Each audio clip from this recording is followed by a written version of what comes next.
Did you think we were in control in Venezuela? Did you think we're there for the oil? Did you think that Donald Trump declaring that Marco Rubio is the viceroy of Venezuela was an actual depiction of the United States taking over Venezuela, taking out Maduro in order for us to get our hands on all of the oil, and that we are in control? You probably think that because of public statements made by Marco Rubio and Donald Trump over the last couple of weeks since that takeout of Maduro back on January 3rd.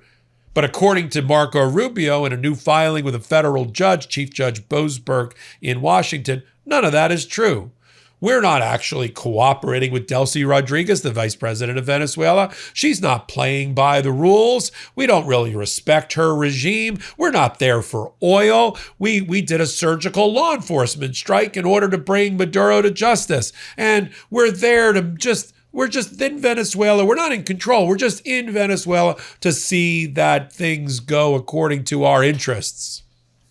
That's what Marco Rubio now wants a federal judge to believe, a federal judge who ordered the government to provide him with a plan on how to give due process rights, habeas corpus rights to 137 Venezuelans who were disappeared by the Trump administration and sent to El Salvador back in March, and then were disappeared again in collaboration with the Trump administration and sent back to Venezuela while we were allegedly at war with Venezuela in a prisoner exchange to get them away from federal jurisdiction. The more Donald Trump moves these people and disappears them without due process away from federal jurisdiction, the more the U.S. government argues in pleadings and filings with the court that the court has no jurisdiction. See?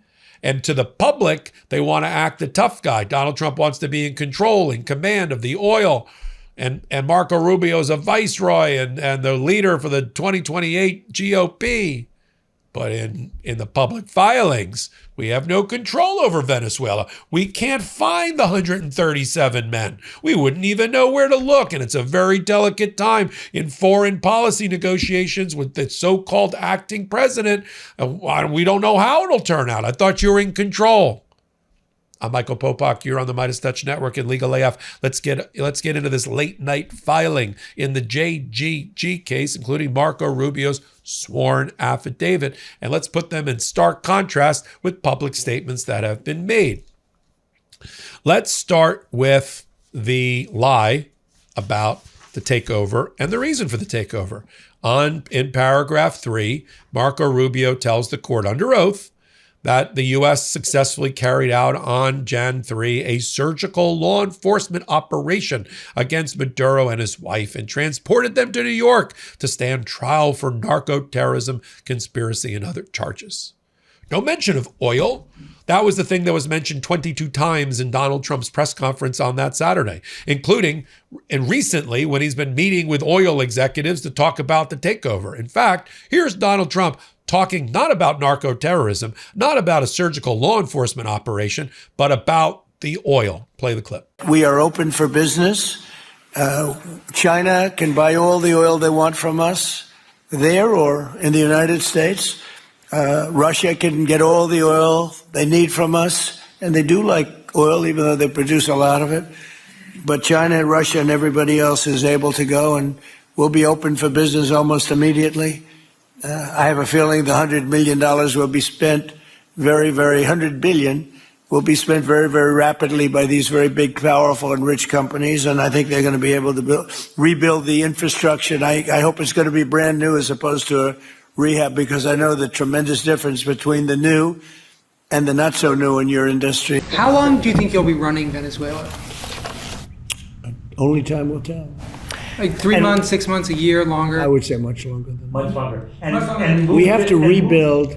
You have to rebuild the country, and we will rebuild it in a very profitable way. We're going to be using oil, and we're going to be taking oil. We're getting oil prices down, and we're going to be giving money to Venezuela, which they desperately need. I would love to go, yeah.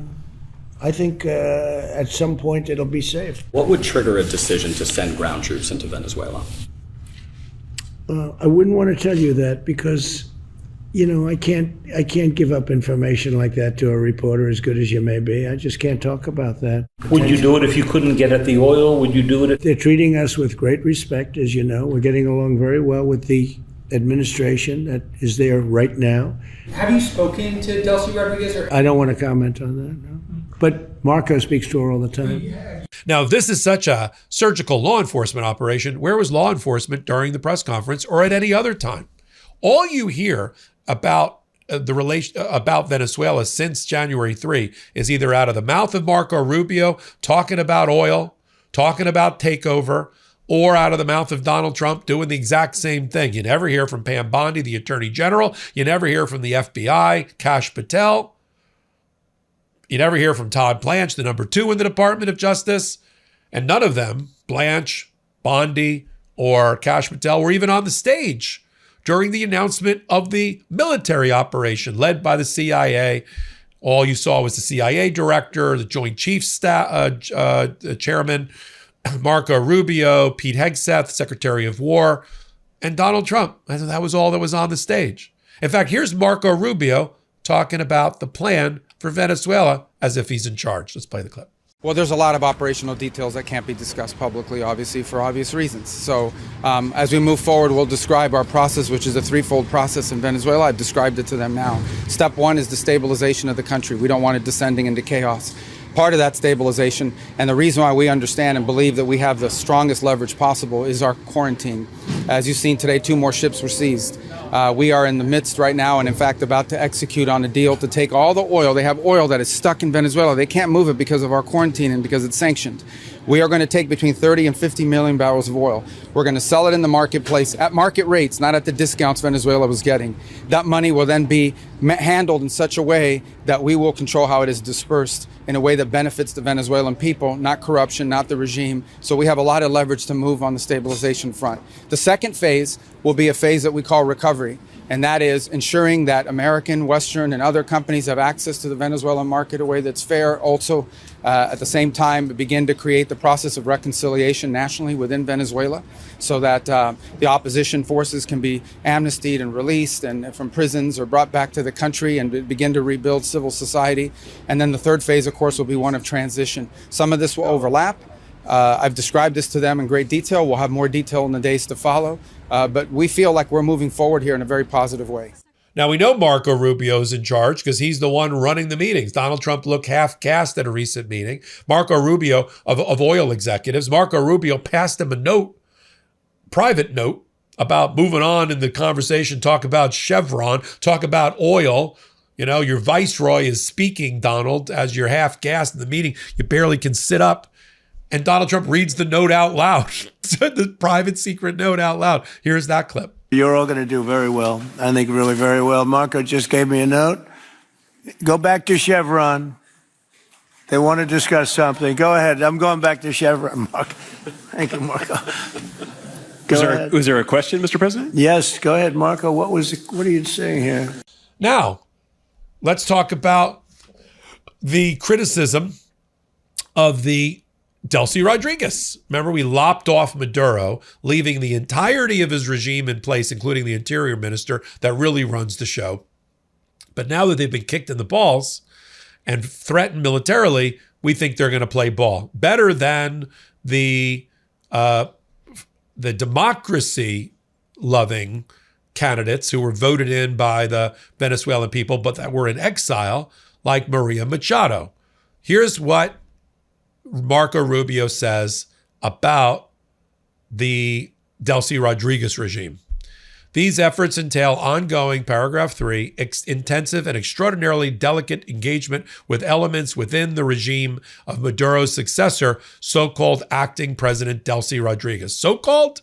Here's how Donald Trump extolled the virtues of Delcy Rodriguez. Play the clip. Venezuela is really working out well. We're working along really well with the leadership, and we'll see how it all works out. At some point I'll meet. Yeah, she's been very good. Look, she asked us, can we take 50 million barrels of oil? And I said, yes, we can. It's $4.2 billion. And it's on its way right now to the United States. And so after Trump's U.S. we're in control comments, calling Marco Rubio the viceroy of Venezuela. Marco Rubio, accepting that mantle and talking about the action plan to run the country. After saying that they're working with Delcy Rodriguez to make sure that everything is aligned, now he's telling Boasberg, I couldn't possibly bring up the issue of the 137 people who were disappeared and their due process rights. It's a very delicate and fluid situation, and we couldn't possibly do it. And this is my personal assessment, he says in paragraph 4, and it would undermine the interest of justice. So we're not doing it. Go pound sand. In their filing that went along with this, the response to the court order, the Justice Department first tells Chief Judge Boasberg, by the way, you don't even have jurisdiction. These people are in Venezuela. Right, they're in Venezuela because the U.S. government sent them there through the El Salvadoran prison to Maduro, a guy we were supposedly at war with. So isn't that convenient? Then they're talking now about, on page 2, Nicolas Maduro is now in United States custody awaiting trial. The situation on the ground is in flux, and the United States relations with the regime of Maduro's successor Rodriguez, are at an extraordinarily sensitive juncture. In what way? We're bullying her, and she's acceding to our demands. Why don't you just throw the 137 people in there as well? And then he goes on to say in the U.S. filing, we're unable to retrieve the class members here on page 3 from Venezuela because civilian travel into and out of Venezuela has been heavily restricted. All right, well, so don't make it civilian travel, make it military travel. And it's only been restricted because of the United States is restricting it. Secretary Rubio's declaration makes clear the situation in Venezuela is in flux, and diplomatic engagement on this issue presents significant foreign relations concerns. They tried the same excuse, by the way, to keep Kilmer Armando Abrego in El Salvador and not have him released from jail until they finally brought him back after a 9-0 decision of the United States Supreme Court. And that's why Abrego Garcia is still out right now. Thank God he got brought back because of the fast, quick thinking of Judge Zinnes in Maryland. But this is the same playbook that we're watching play out here. We're going to continue to follow it here on the MeidasTouch Network. I'm sure Judge Boasberg is not going to be happy about this. The American Civil Liberties Union and its chief lawyer for this case, Lee Gallant. I'm going to get on Legal AF for a briefing and an update as the ACLU expands its cooperation and doing more work and more briefing on the Legal AF YouTube channel. Take a moment, hit the free subscribe button, come over to the Legal AF Substack as well, where you will be able to read these filings for yourself. So until my next report, I'm Michael Popok. Can't get your fill of Legal AF? Me neither. That's why we formed the Legal AF Substack.